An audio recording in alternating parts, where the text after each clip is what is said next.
नमस्ते। आज के इस एपिसोड में हम देखेंगे योग के माध्यम से हम कोरोना जैसे संसर्ग से कैसे बच सकते हैं। हमारे पिछले वीडियो में हमने देखा कि कोरोना जैसे संसर्ग से बचने के लिए जलनेति शुद्धि क्रिया कैसे की जाती है, जिसकी लिंक आपको नीचे दिए गए डिस्क्रिप्शन बॉक्स में मिलेगी। आज आप सभी जानते हैं कोरोना संसर्ग से बचने के लिए ना तो कोई वैक्सीन उपलब्ध है, ना कोई औषधि उपलब्ध है। इसलिए अपनी रोग प्रतिरोधक शक्ति बढ़ाना इतना ही हमारे हाथ में है। तो योग के माध्यम से हम इस रोग प्रतिरोधक क्षमता को कैसे बढ़ा सकते हैं और हमारी रोग प्रतिरोधक शक्ति बढ़ा के हम खुद का बचाव कैसे कर सकते हैं, ये हम देखेंगे। अभी कोरोना संसर्ग जो है वो अपने फेफड़ों से जुड़ा हुआ है, तो अपनी फेफड़ों की जो क्षमता है वो हमें अच्छी बनाना बहुत ज़रूरी है। तो फेफड़ों को हमें सक्षम बनाना है, मजबूत बनाना है। इसलिए योग में प्राणायाम है। तो ये सब प्राणायाम जो अपनी इम्यूनिटी सिस्टम को इम्प्रूव करेंगे, अपना बचाव कोरोना या ऐसे अन्य संसर्गों से करेंगे, ऐसे प्राणायाम आज मैं आपको यहाँ पे बताने वाली हूँ। और ये प्राणायाम जो है उसके पहले मैं आपको राइट ब्रीदिंग टेक्निक भी बताऊंगी। प्राणायाम का मतलब है नियंत्रित रूप से श्वसन करना। तो ये प्राणायाम तो बात की बात है, लेकिन उसके पहले हमारा राइट काइंड ऑफ ब्रीदिंग क्या है ये हमें जानना बहुत ज़रूरी है। तो ये मैं आपको डायरेक्टली प्रैक्टिकली ही बताऊंगी। सबसे पहले आप अपना ये लेफ्ट हैंड जो है उसे अपने पेट के ऊपर रखें और राइट हैंड को अपने छाती के ऊपर रखें। पीठ सीधी रखें, आंखें बंद करें और आपकी जो श्वसन क्रिया शुरू है, नेचुरल ब्रीदिंग जो शुरू है, उसके ऊपर थोड़ी देर ध्यान दें।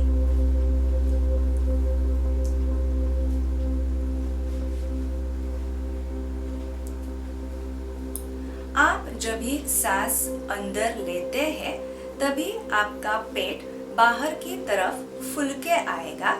जब भी आप सांस छोड़ते हैं तभी पेट अंदर की तरफ जाएगा। तो इसे उदर श्वसन, बेली ब्रीदिंग या एब्डोमिनल ब्रीदिंग या डायफ्रामेटिक ब्रीदिंग भी कहा जाता है। अभी पहले ध्यान दीजिए।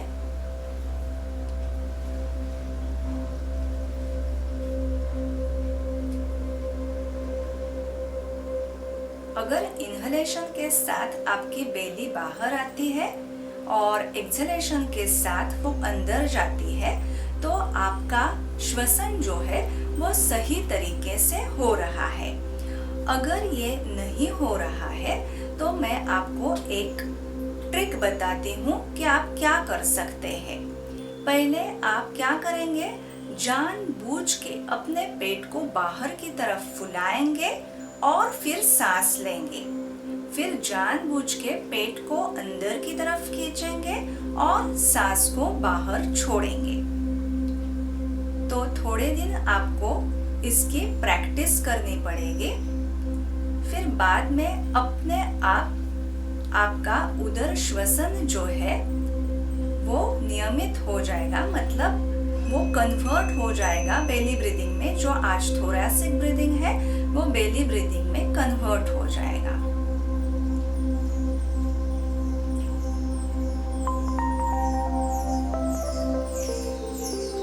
अभी ये सबसे सही तरीका है अपने श्वसन का। आप देखते हैं छोटा बेबी जब भी सोता है या वो लेटा हुआ रहता है तो उसका पेट जो है वो ऊपर नीचे होता रहता है। या आप खुद भी कभी रिलैक्स्ड है और लेटे हुए हैं तो आपने भी कभी गौर किया होगा कि आप जब भी सांस लेते हैं तो आपका पेट बाहर की तरफ फूल के आता है, जब भी आप सांस छोड़ते हैं तो वो अंदर की तरफ जाता है। तो कहने का मतलब ये है, ये जो श्वसन का तरीका है ये नैसर्गिक है, this is natural kind of breathing. तो आपने बच्चे को देखा होगा ऐसे करते हुए, लेकिन बाद में क्या होता है, जैसे हमारी उम्र बढ़ती जाती है तो अलग अलग तरीके के हम चिंता करते हैं, स्ट्रेस लेते हैं, तनाव होता है। जैसे जैसे और बड़े हो जाते हैं तो हमारा वो और भी एंजाइटी, स्ट्रेस बढ़ता जाता है। ये चीज़ों से हमारा ये जो बेली ब्रीदिंग है वो थोरैसिक ब्रीदिंग में कब कन्वर्ट हो जाता है हमें पता भी नहीं चलता है और हमें उसकी ही आदत हो जाती है। लेकिन ये कैसे है कि थोरैसिक ब्रीदिंग जो है, 3 प्रकार होते हैं ब्रीदिंग के, लेकिन थोरैसिक ब्रीदिंग कभी आवश्यक है, हाँ, जब भी आप तान तनाव में हैं, चिंताग्रस्त है, या आप एक्सर्शन कर रहे हैं, कुछ एक्सरसाइज कर रहे हैं, या आपके मतलब लाइफ थ्रेटनिंग कुछ हैपनिंग हो रहा है, तो ऑटोमेटिकली वो शरीर की ज़रूरत हो जाती है कि फास्ट ब्रीदिंग होना चाहिए, तभी वो थोरैसिक ब्रीदिंग में कन्वर्ट हो जाता है। लेकिन आज की हमारी जो जीवन शैली है वो ऐसे हो गई है, इतना तनावग्रस्त, चिंताग्रस्त हमारा जीवन हो चुका है कि हम ऑलवेज थोरैसिक ब्रीदिंग ही करते हैं, वो हमारे लिए अच्छा नहीं है।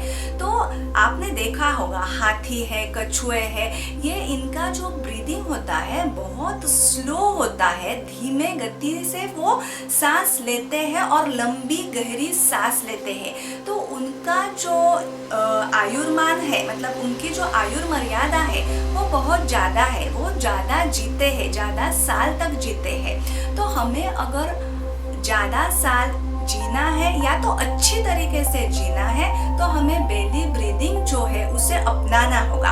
अभी मैं ये कहूँगी कि आपको 24 घंटे उसके ऊपर ध्यान देके काम करना पड़ेगा, ऐसे नहीं, लेकिन आप एक बात कर सकते हैं, हर सुबह रोज उठने के बाद आप 8 से 10 मिनट ये बेली ब्रीदिंग करने की एक आदत खुद को डाल दीजिए, फिर वो अपने आप आपका बेली ब्रीदिंग स्टार्ट हो जाएगा, आपको वो आदत लग जाएगी। तो ये मैंने राइट काइंड ऑफ ब्रीदिंग का टेक्निक मैंने आपको बताया।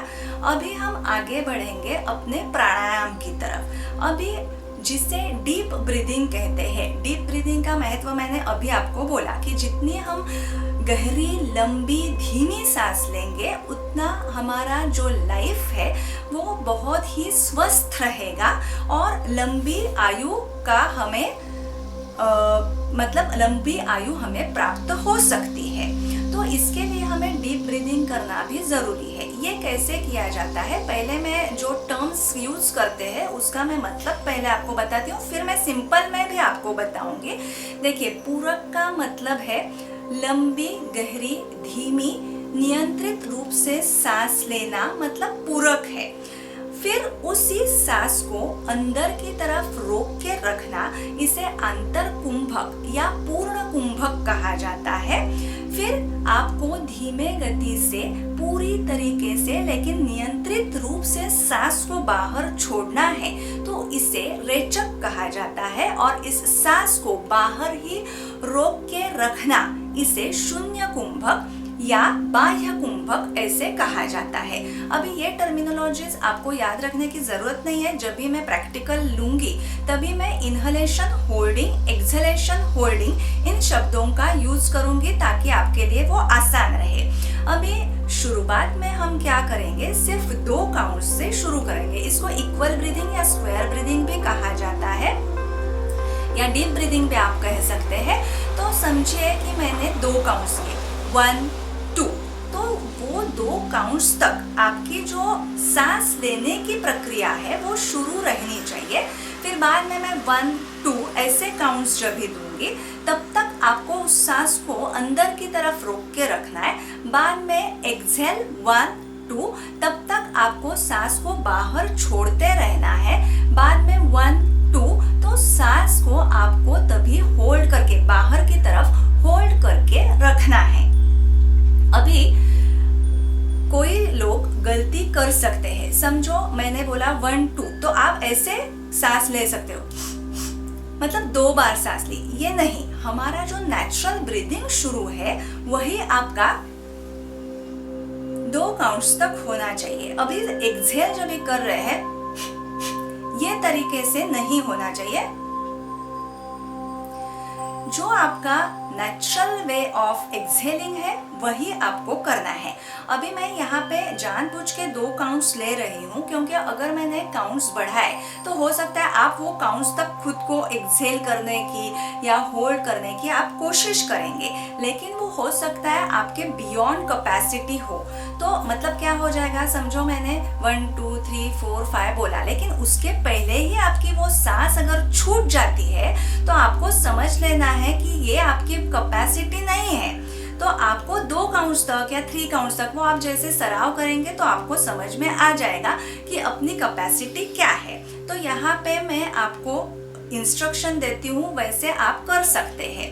पहले इनहेल 1 2, होल्ड 1 2, एक्सहेल 1 2, होल्ड 1 2। अभी चाहिए तो एक बार मैं करके दिखाती हूँ, लेकिन तभी मैं बोल नहीं पाऊंगी, तो मैं सिर्फ ऐसे काउंट्स के लिए इनहेल एक्सहेल होल्डिंग ये वर्ड्स मैं यूज नहीं करूंगी, सिर्फ आपको ऐसे काउंट्स दिखाऊंगी। तो आपको अगर ऑब्जर्व करना है तो आप कर सकते हैं।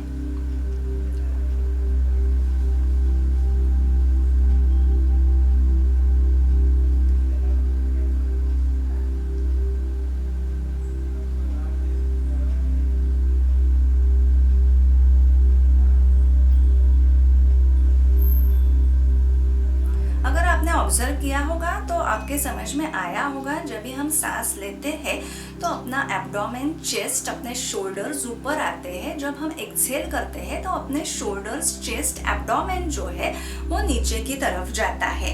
तो ये डीप ब्रीदिंग जो है ये आपको दिन में 2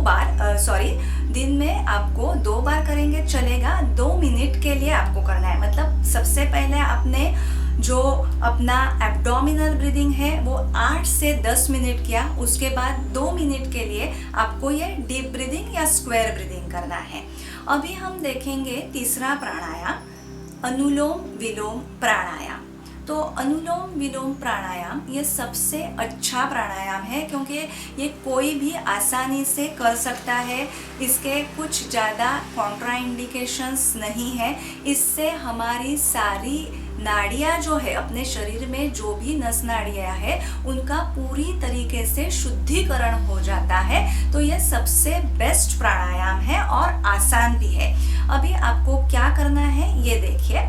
सबसे पहले अपने राइट नॉस्ट्रिल को राइट अंगूठे से इस प्रकार से बंद करना है। चारों उंगलियां ऊपर की तरफ रहेगी। फिर आप लेफ्ट नॉस्ट्रिल से सांस लेंगे, फिर चारों उंगलियां आपके लेफ्ट नॉस्ट्रिल पे होगी तो उसे बंद करना है, और राइट नॉस्ट्रिल पर से अपने राइट थंब को हटा के राइट नॉस्ट्रिल से आपको सांस छोड़नी है। फिर राइट नॉस्ट्रिल से ही आप सांस लेंगे, राइट थंब को उसके ऊपर रखते हुए उसे क्लोज करेंगे, फिर अपने उंगलियों को हटाएंगे और लेफ्ट नॉस्ट्रिल से सांस छोड़ेंगे। मतलब आप लेफ्ट नॉस्ट्रिल से पहले सांस लेंगे, फिर राइट नॉस्ट्रिल से छोड़ेंगे, फिर राइट नॉस्ट्रिल से सांस लेंगे और लेफ्ट नॉस्ट्रिल से छोड़ेंगे। ये अनुलोम विलोम प्राणायाम का एक चक्र यहाँ पे पूरा हो जाता है।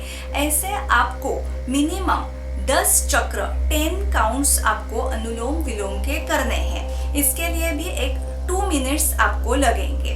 तो कैसे करते हैं आप थोड़ा सा देख लीजिए।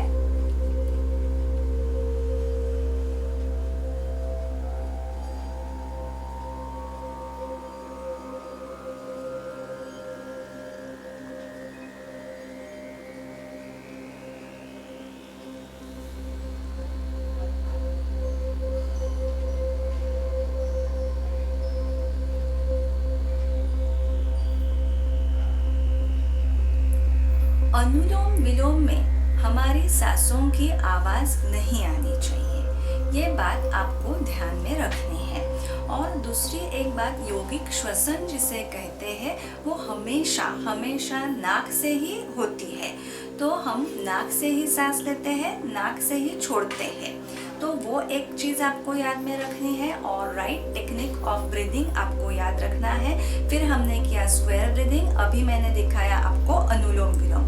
अभी मैं एक शुद्धि क्रिया आपको दिखाने वाली हूँ और उसमें हमारा एक्सहेलेशन ज़्यादा है, फोर्सफुल है, एक्टिव है। तो इसके लिए कॉन्ट्रा इंडिकेशंस जो है वो ध्यान में रहे। जिनको हाई बीपी की तकलीफ है, जो हार्ट के पेशेंट्स है या जो प्रेग्नेंट लेडीज है, इन्हें ये ज़्यादा नहीं करना है। जितने काउंट्स मैं बोलने जा रही हूँ उतने काउंट्स तो आपको करने ही नहीं है।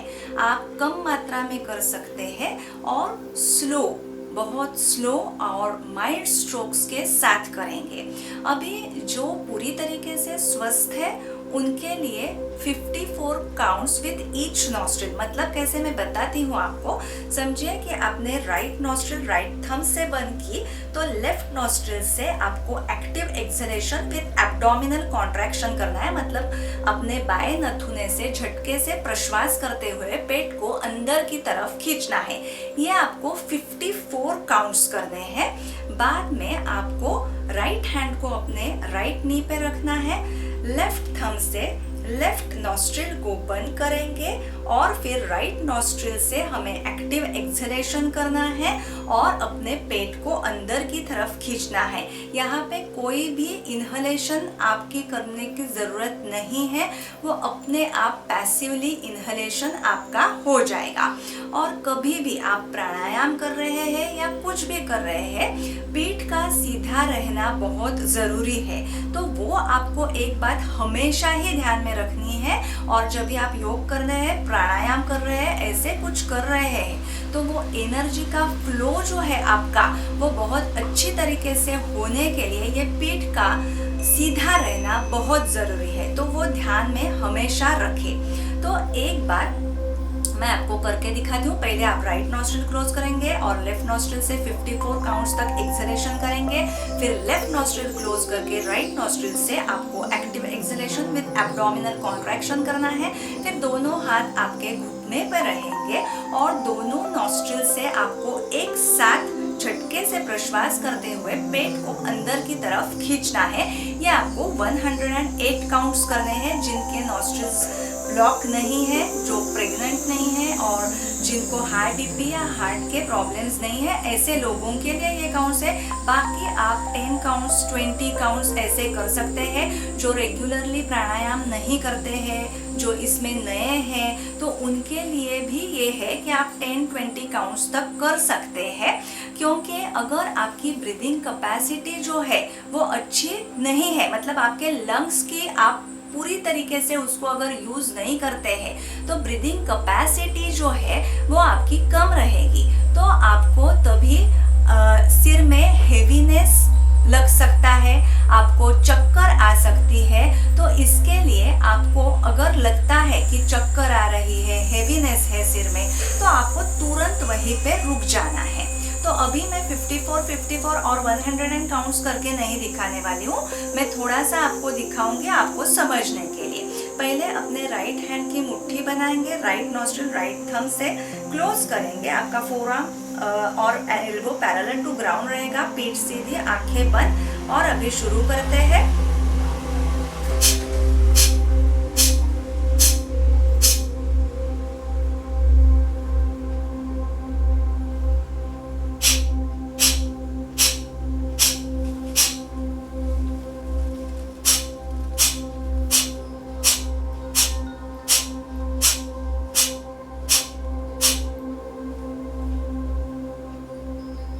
थोड़ा सा रिलैक्स करेंगे और फिर आगे का प्राणायाम करेंगे। अभी आगे का 4th वन है भ्रामरी रेचक। अभी भ्रामरी रेचक हम पद्म मुद्रा में करेंगे। इसे और कई तरीके से भी किया जाता है, लेकिन हम लोग पद्म मुद्रा में हाथों को रखते हुए करेंगे।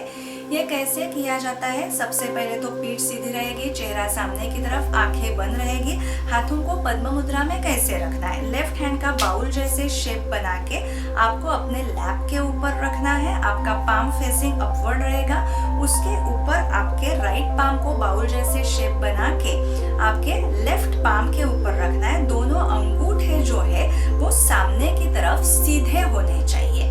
ये आपके हाथों की पद्म मुद्रा हो गई। अभी कैसे करना है वो टेक्निक मैं पहले आपको बताती हूँ, बाद में मैं करके दिखाऊंगी।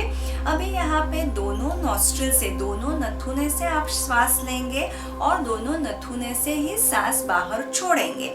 लेकिन तभी आपको सांस छोड़ते हुए, जब तक आप सांस छोड़ रहे हैं तब तक मन ही मन हमिंग बी जैसी आवाज आपको करनी है। भ्रमर गुंजन जिसे कहते हैं वैसे आवाज आपको निकालनी है, या तो आप मन ही मन में ओमकार भी कर सकते हैं। और ये जो ओमकार की ध्वनि है या तो भ्रमर गुंजन की जो ध्वनि है, उस ध्वनि पे, उस साउंड पे आपको आपका पूरा ध्यान जो है वो लगा देना है। आप तुरंत आप वो फील करोगे कि आप कितना शांत हो चुके हैं।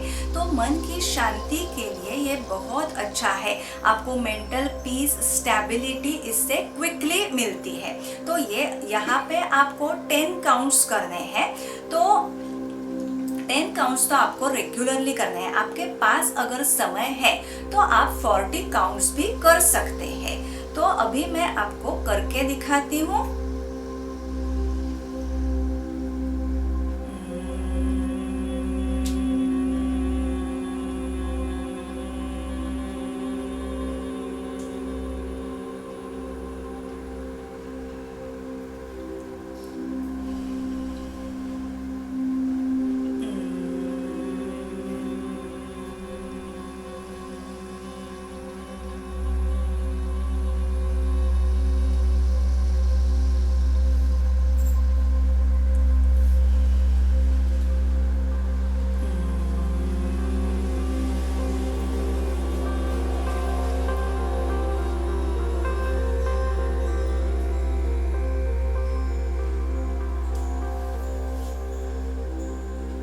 मुझे उम्मीद है आपको ये वीडियो ज़रूर पसंद आया होगा।